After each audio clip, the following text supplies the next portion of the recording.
হুমায়ুন কবির নয় বাবরি মসজিদ করার জন্য তাকে তাড়িয়ে দেবেন? মমতা ব্যানার্জিকে তাড়াতে পারবেন?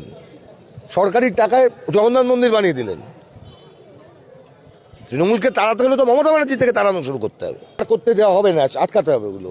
কারণ আশা করি তৃণমূল কংগ্রেস দেখেছেন হুমায়ুন কবিরের জন্য যদি সাসপেন্ড করে মমতার জন্য সাসপেন্ড করতে হবে, যদি একটা কিছু করতে যায়।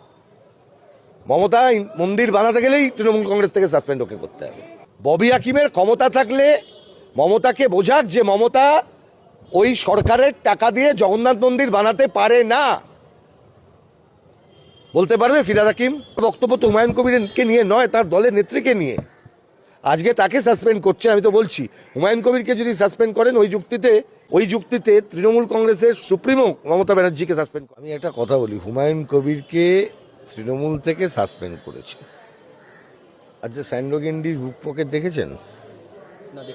পুঁইশাকের ক্যাশ মেমো দেখেছেন? তৃণমূল কংগ্রেসের সাসপেনশনের একটা উদাহরণ মনে আছে? পার্থ চট্টোপাধ্যায় মনে আছে? পার্থ চট্টোপাধ্যায়কেও তৃণমূল থেকে সরিয়ে দিয়েছিল, সাসপেন্ড করেছিল।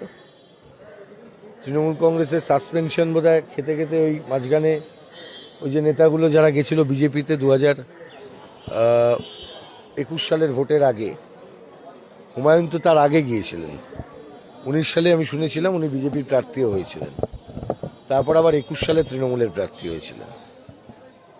এই ধর্মীয় রাজনীতি করা, ধর্মকে রাজনীতির কারণে ব্যবহার করা, এটা এতটাই মৌলিক একটা ফ্ল যে কোনো রাজনৈতিক দলের, সেটা আপনি বুঝতে পারবেন যে এই রাজনীতির জন্য যদি কোনো রাজনৈতিক দল সেই লোককে তার বিরুদ্ধে ব্যবস্থা নিতে না পারে, তাহলে বুঝতে হবে রাজনৈতিক দলটি তার কোনো স্বতন্ত্রতা নেই।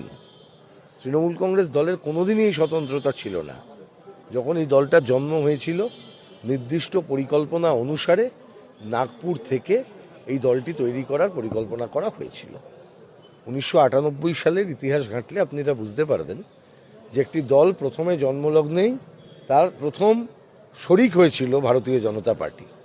তখন পশ্চিমবঙ্গে বিজেপিকে খুঁজে পাওয়া যেত না, কারণ পশ্চিমবাংলায় তখন রাজনীতিটা বামপন্থীদের সঙ্গে কংগ্রেসের ছিল, ঠিক যেটা কেরালার রাজনীতি, যেখানে তৃতীয় পক্ষ হিসেবে বিজেপি বা বিজেপির কোনো দালাল পার্টি তাদের কোনো জায়গা ছিল না। এটা আরএসএস খুব ভালো করে বুঝে যায়। বাংলার রাজনীতির প্রেক্ষিতে তাই তাদের দরকার হয়ে পড়েছিল এমন একজন লিডার যিনি নিজের কেরিয়ারের জন্য রাজনীতির যে কোনো বিষয়ে যে কোনো সমঝোতা করে নেবেন, বোঝাপড়া করে নেবেন।